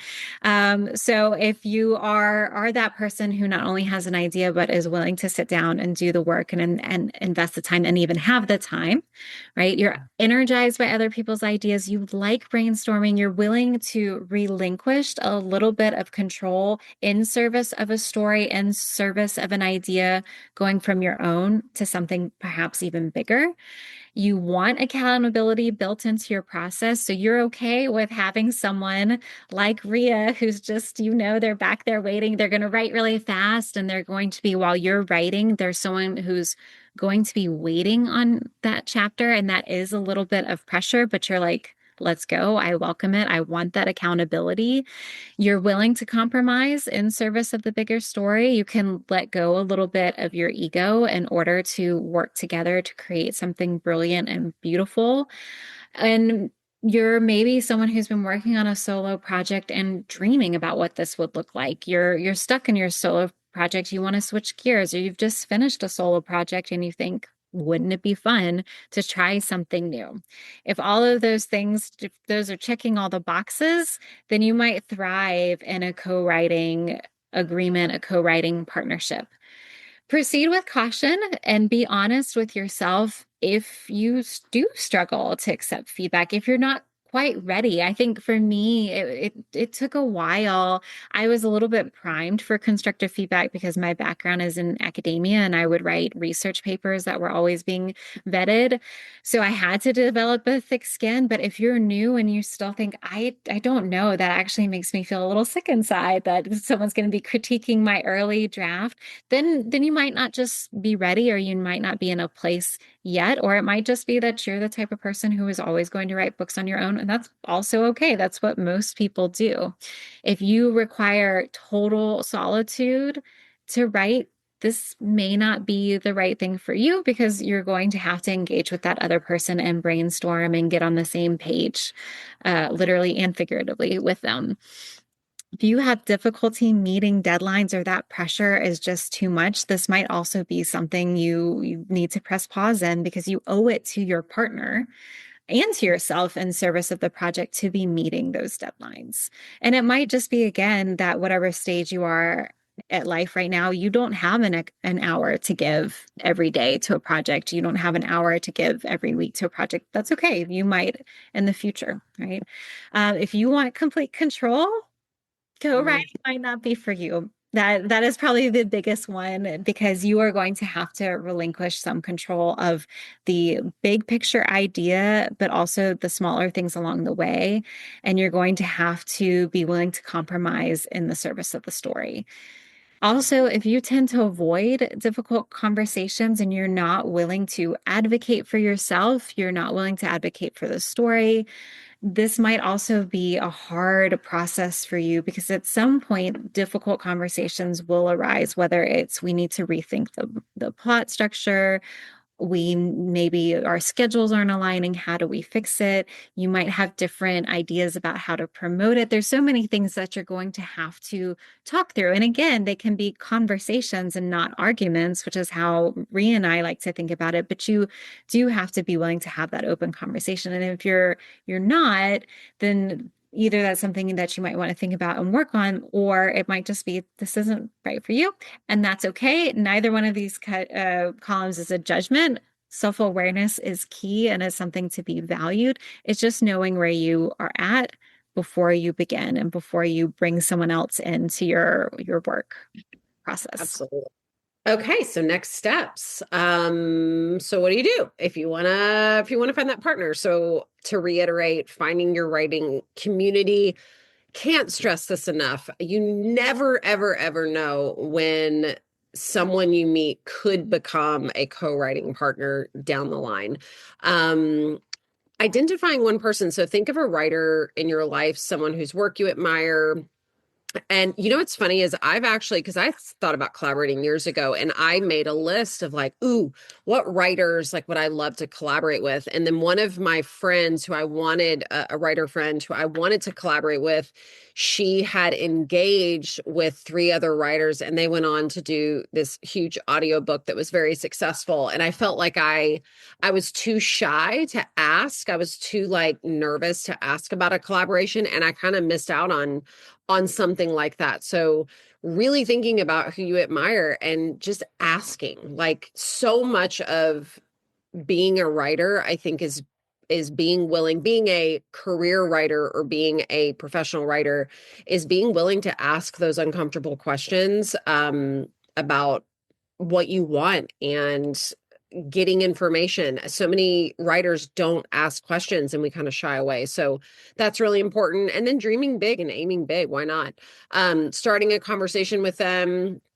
Don't have to, pitch yourself at all, but just, ask what they're working on, talk about the craft, see where it goes. And then if you do find someone that you want to engage with, we said this earlier, but try something really, really tiny, a short story, a scene, find some cool prompt, a brainstorming session just to kind of see how you mesh. It's all one big experiment. But if you do the due diligence ahead of time, I think you can save yourself some headaches, headaches along the way.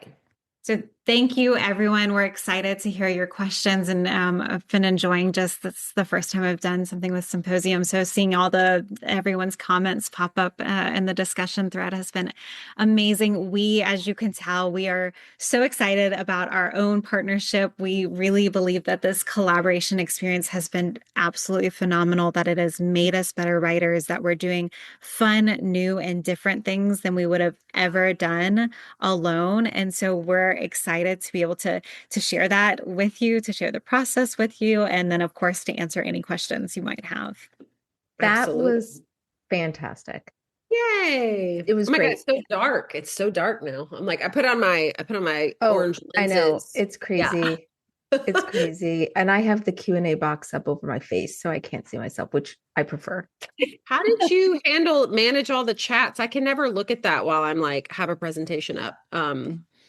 Because Lauren, yeah, I don't know how she does it because I can't do it either. When I'm presenting. Like, anyway, but I've had multiple writing partners in the screenwriting space.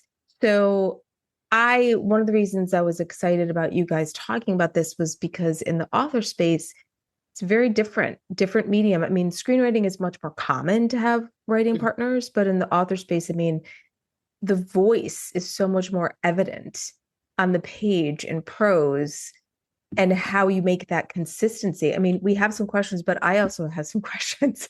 Like, when you're doing your second draft, is that when you try to have a consistent voice throughout? And do you do like what the Coen brothers do in screenwriting, where they give each other a scene, like the one will write a scene, they'll give it to the other, and the other one will try to elevate it. So they're both in the same scene, like writing at different times. And then they try to like push it farther and farther until they both say, okay, now we've got it because we went as far as we could go in this scene, you know?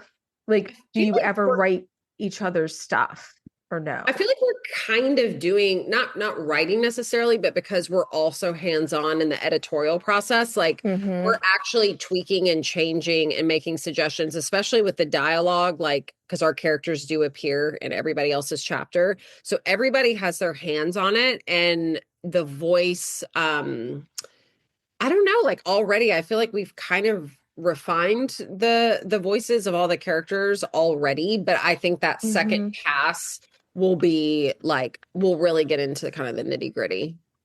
And it helps too that we're writing from different points of view. So each of us is taking a character and writing from that point of view. So we don't necessarily have to have consistency across the chapters with each other. It's actually good that the voices sound different because they're written from the point of views of different characters. So that's been really helpful in terms of the writing. Also, too, when I'm listening to the advice that you guys are giving, scheduling time, making a schedule, figuring out what your deadline wants to be, creating your own deadlines. These are all things you can do without collaborating, and all things people should do. They should. As I wrote myself a note, schedule time. But it's so true. And I think we kind of alluded to that. I've learned all these different tips and tricks that I want to apply to my own books, my own solo projects going forward. And I don't think I'll ever write another book without truly at least getting that like book skeleton down. But it's funny, it's going to be weird, like just going back to that solo project because I've so enjoyed this one. And actually, Lauren and I have another collab project out on submission right now. So we essentially have 3 that we're going to talk about that. It's totally crazy. But these are all just great tools. It just forces you to be a little bit more organized. And why not apply that to your own writing? It makes everything so much easier. But you're right. The thing. accountability really helps. The accountability, it's hard to hold yourself accountable, but when you know there's another person, that just, it really does. It forces us to be more intentional and to do the things we want to do for our own projects. We have to do it when we're working with someone else. Yeah. Completely. This question that somebody put in the chat is, I think, my favorite question we've probably ever been asked. At the risk of getting ahead of the flow here, is there a message board or exchange anywhere, something available to help you find a suitable partner, like a Tinder for writers? Oh my God, that would be Right? phenomenal. That's a great idea. Someone Actually, develop that app. somebody should start that ASAP. That's a great idea. Exactly. You could Just toggle it by genre and how mhm. many like indie path, traditional path. Like I love that. I know. I thought that was so great. I don't think there is, to answer your question, I don't think there is. I know that a lot of people, I'm very active on social. I used to be much more active on social, and I run a screenwriting chat on Sunday nights on X. And sometimes people have found each other there. There's a lot of writing Facebook groups. I'm on a Discord group with a bunch of writers. I mean, like, so some people might end up, clicking in that capacity, but I love that that Ria and Lauren met in person first. I think that's so, so important. I have had 3 different screenwriting partners. One of them I went to college with, one of them I met online, and one of them was the author of the book I was adapting. And so 3 extremely different experiences. And also too, when you're listening to the way you guys set it up and how you guys scheduled it. Like I had one writing partner where I did a lot of the writing, and then she would come in and do some more like give me notes. And then when she would write a scene, I would then give her notes. And, we went back and forth like that. Then I had another writing partner where I did all the writing, and then they gave notes more like a producer would. And then another writing partnership where we had one that was outlined and one that we did like by the seat of our pants. And the fun story I was telling Ria before we started was like we would each do 5 pages, and then I created this was the seat of the pants one. I created a character named Calvin, and it was a horror script, and I was really excited because I was like, oh, I had all these ideas of what I was going to do with Calvin. And then I gave it to him, and he did his 5 pages, and when it came back to me, he had killed Calvin. And I'm like, wait a minute. But we just went with it. And I love that you guys met in person, and also too that you're as a group went someplace to just kind of focus. I mean, what a treat. Do you do that for yourself when you just write by yourself? Do you ever like go away and hide? I don't. I tend to, I love the idea of it, but it just it doesn't always feel practical. And I can do that. I can just lock myself away and just write without having, I can just set that boundary without people bothering me. I think if you are not in that situation, that might be helpful to get away. I love the idea of it, but it also makes me feel a little anxious because I do want to be around people. And so going to a cabin with 4 people is great to brainstorm. If I were to just do it by myself, I think I'd lose my mind and end up at a coffee shop anyways to work. Yeah, I love solitude when I'm writing, honestly. Like I was in my tiny home studio all afternoon because we had cleaners here and people putting in trees, and I was like, I just want to be in my studio. And so I do crave that. Like I really need I actually, when I am writing, I like solo time for sure. I'm imagining you guys as thriller writers. Like if you went away to a cabin all by yourselves, you probably would scare the crap out of yourselves just by what That you're was writing. so fun because our book is very like thriller-esque, and I mean it takes place in the cabin that we stayed in, so it was so fun to just actually play like our characters. And we took a lot of like video and footage that we're going to use for the promotion of the book and stuff, so we were kind of thinking ahead actually before we ever even had a book deal. And it's so interesting because we are writing these different point of views. Sometimes in the manuscript, I will use the author's name instead of the character's name when I'm talking about what they're doing, because they've become so tied together in my mind, the characters that we're writing, that I want to say, well, Jennifer, and then I have to say her character. doing. And if you guys have more questions, please put them in the Q&A box. Were the agency and your lit agents, were there hurdles to overcome with the collaboration? Like, what was there, like, especially with the four of you, whose idea was it to start this collaboration? Was it your agents? Was it the four of you who then approached your agents and your agent said, what the hell are you thinking? Like, how did that work? Well, it was Yeah. Ria's idea to collaborate. I mean, Of it's course. because of the promotion. Yeah, of course.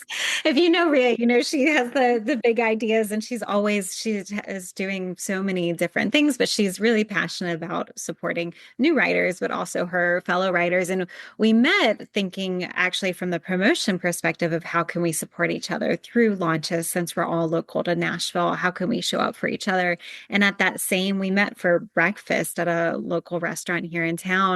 And at that same meeting, she said, what if we all wrote a book together? And it went from there. But I think we even went to the cabin and actually created the pitch first before we ever approached our agents. But we knew like, oh God, 4 agents. But because we were pitching it for audiobook first, Lauren, who is with CAA, she has an audio agent, whereas the others of us didn't. And so her agent took the lead in getting everything together. But we did have an agent who wanted a collaboration agreement in place before we ever pitched the book. And that actually did delay us pitching for several months. Like we were ready to go. We were so excited. And then the realities of like waiting on legal and, all of that did kind of slow us down a little bit. But we haven't announced our book deal yet because it's not, we're still waiting on the final pieces. But yeah, it's having 4 different agents. Other than that, though, it's been really easy. Everybody's been very collaborative. Now the publishing side of things, it'll get a little bit more red line, and more input for sure. But yeah, that's something to think about. I mean, when you have separate agents and everybody's going to want something different for their clients. Like it is a lot to think about if you're going the traditional route. Or if one of you is agented and the other isn't. Totally. All of that. And then that agent can sometimes that agent will just rep that offer book for that specific container, which, isn't too big of a deal. But will you leave us a prompt or a clue for finding the great collaborative audiobook when it's a reality? Yeah, well, I mean, we just found out we're going to have to change our name because Harlan Coben is coming out with a book by the same name. We're so bummed. But it should. Well, it also shows that you were very good at titles, I guess. Well, it's kind of the perfect title for this book, but it's supposed to come out February or March next year. And we will be sharing it to death. So yes, we will be sharing all the fun clues leading up to that.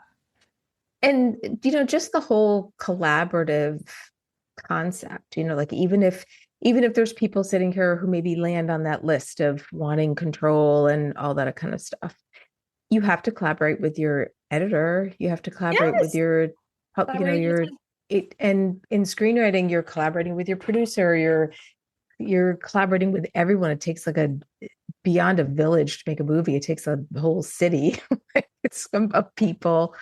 So it's always good. I always say to people, just don't suck, and I mean that like as a writer, but also as a person. Like just be the kind of person other people want to work with.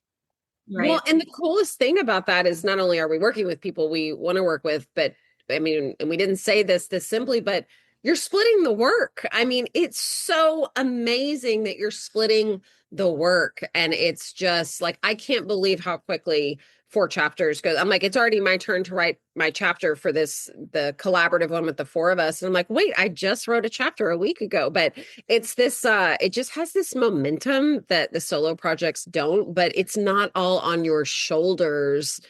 The self-editing is not all on your shoulders. It's just, I don't know. I freaking love it. And the I do too. procrastination is not all on your shoulders. Is Well, very right. true. And it's not just the writing work that you're sharing, it's the brainstorming work that you're all that brain power that when you're just sitting alone on yourself and you're going on walks trying to figure out things, you can just call someone and do that brainstorming. And unlike at least with books, when you're waiting until the end of the project to get that feedback from your editor, your agent, and everyone else who's going to touch it the mark, you're getting it at the very beginning. And that just is such a huge, I think in the long run will also be a huge time saver because we've been getting that constant feedback from the beginning and we're not going to write in the wrong direction because we have the two of us looking at it or the four of us looking at it. It doesn't mean we're not going to get edits. Like we'll get an editorial letter, but to have 4 brains or 2 brains to dissect that, like, oh my gosh, what a dream. So much better.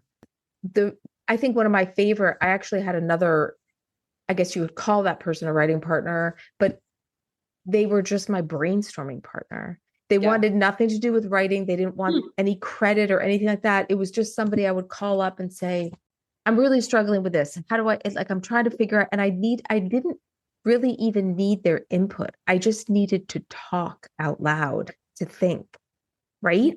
Do you walk around your little cave in your backyard and you're just talking to yourself? I don't actually. It's weird. I think on the page. I know that sounds weird, but like that's and I actually process when I go on walks, and that is when I guess I do kind of talk to myself, but I have to be walking and just moving, thinking about it. But that's what's so cool about having a collaborative partner, because you can just bounce those ideas off of someone and get that immediate feedback. So like Lauren, when you're writing by yourself, like, what does your brainstorming process look like normally if you're not in a collaborative situation? I eat a lot of snacks. I'm serious. If I'm stuck, there's something about, I'm sitting there writing. It really what is you're just taking a break, you're letting your brain take a rest. But if I get up and I meander into the kitchen and I eat a handful of trail mix or whatever, somewhere between that standing up, getting a snack, normally by the time I've put it in my mouth, I have an idea and then I want to race back. But it's really just that I've given myself that break from staring at the page and trying to force it. And I've given my brain time to process that, can figure out and then go back to the page.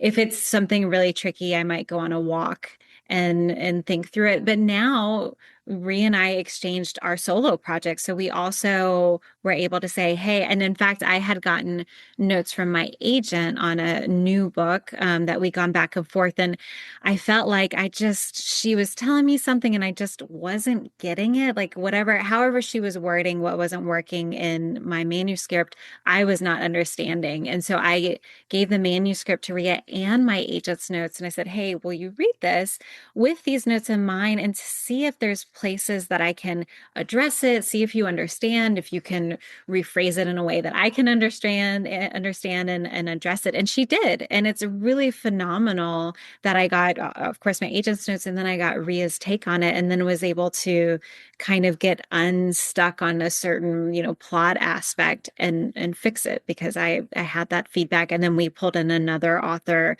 who has also worked with Rhea, and we all exchanged pages from our own individual projects and gave each other. And and the other amazing thing is, so for Rhea's book that I read, that's just her solo project, I am so invested in it. I'm invested in the story. I'm invested in the characters. I'm invested in its success. When it comes out, I will be singing its praises. Well, I've been on submission when it comes out. I've been on submission since February 3rd. It was with 17 editors, and it has been crickets. Like, it is just the strangest time. It's so quiet right now. And I'm so excited about this book. I've never loved like a book more. And I'm like, what is happening? It's just been very strange. That waiting space is brutal, to just sit back and wait. But here's the thing, when you've had other people who've read it, and you've had other authors who've read your work, people you've respected, and they say, I know you're not hearing anything, but That's not because it sucks. It's really incredible. We've read it. We know it. We know there's a space for it. Just having that support system too. Totally. No, it helps for sure. It's so helpful. And she will absolutely place it because, we'll all be talking about it too. So There's no way. There's a friend of mine who years ago, I think I was telling you about this before, Ria. She got together with, I think there were a total of 7 of them, 7 authors. And they each wrote a book for a series based on the same character. But it was, every one was a different genre and different story.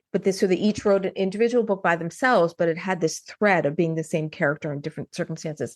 And because they had the power of 7, and they self-published them all. This is why I started Nashville Authors. After we had this chat, I was like, I want to do that. I want to start that. And I reached out to these ladies, like literally it is because of you. Actually, it literally is because of you. Oh my God. Authors happened, and that the 4 of us collaborated, which then led to Lauren and I collaborating. So this is all thanks to you. It was that conversation. It was. Wow. And it wasn't, and that whole thing, I mean, I thought the whole idea was genius. It was like, So why smart. don't more people do this? And then they had the 7 people promoting the book. So they were like USA Today bestsellers in like 2 minutes. Like, the people, you could buy the whole set of them. I thought it was such a cool idea. I don't think they ever did it again, but I thought it was a really good idea. Okay, so I gotta ask, I know we're almost done here, but the rewrite process when you guys, before you hand it over to your agents, before you're getting notes from your agents, will you tackle that rewrite process, do you think? With the 2 of you, I'm not so worried about it, because I feel like the 2 of you, it's just less complicated with less people. But like, I've never heard of any 4 authors writing the same book. So I think this is really fascinating. So you took that idea from my friend and like put it on steroids. So, which is, of course you did. So, but will you look at it all just kind of like, okay, like ask each other, like, okay, what's your normal rewrite process? Do you normally look at structure first? Do you normally look at like character development first? Like, what is your normal thing, and how do you think we should tackle this? God, that's a great question, because we obviously haven't gotten editorial notes back, for the big project, but I'm hoping it will be, because it's audio first, that it will be slightly less dense and overwhelming versus a typical editorial letter. But yeah, I think we'll have to have a collaborative meeting and decide, I mean, maybe it's like, oh, fix, the pacing, the character, we need to tweak this. But I think actually putting our heads together and coming up with an organized plan I think it's actually going to be easier, not harder, personally. I think so too. And I think, for me, it's starting with plot first, because if something's not working plot wise, that can have such a domino effect on everything else. So tackling the plot first and then moving to smaller details. That way we're not making big changes that then end up having to be changed later. But I imagine too, we'll be looking at it together and then breaking it apart and tackling those issues in our different separate chapters after we're in agreement on where to move forward. Yeah. So one other thing I just want to say, somebody dropped a note. I don't know how to pronounce this. Gavagai, I have no idea. Gavagai is a social media for writers. I know it's not a question, but I thought it should share. And so whatever that is, I've never heard of it. I thought I had heard of every social media platform out there.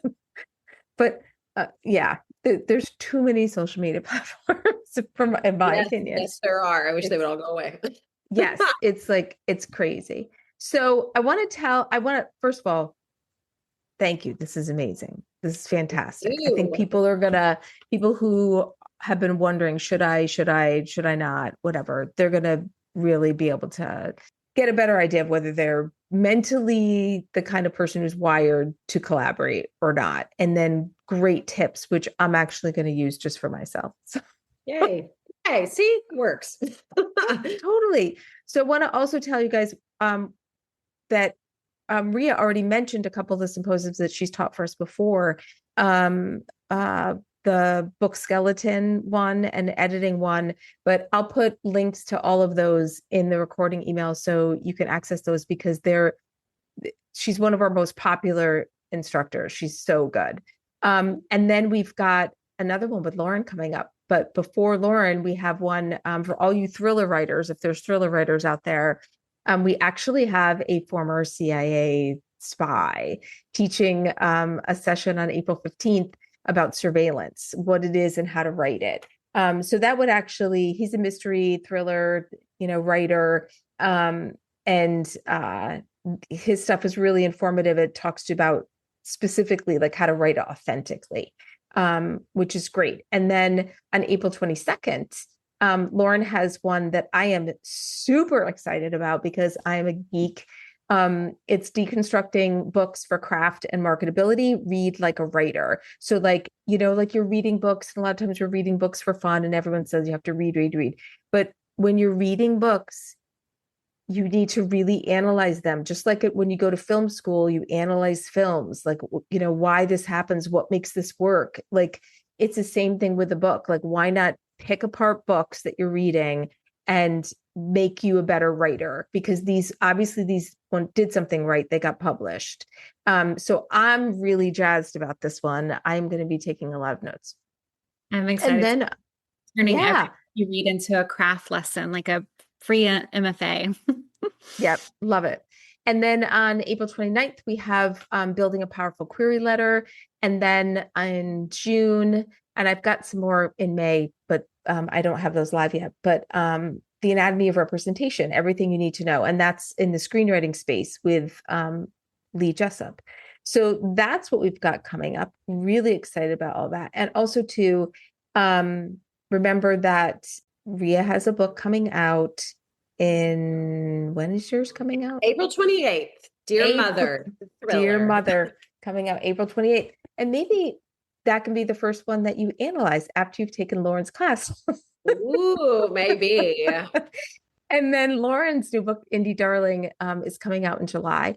And both of them do like developmental editing, and Ria's a book coach. They're two amazing minds, fabulous women who, whenever I finally finish my book, I'm calling.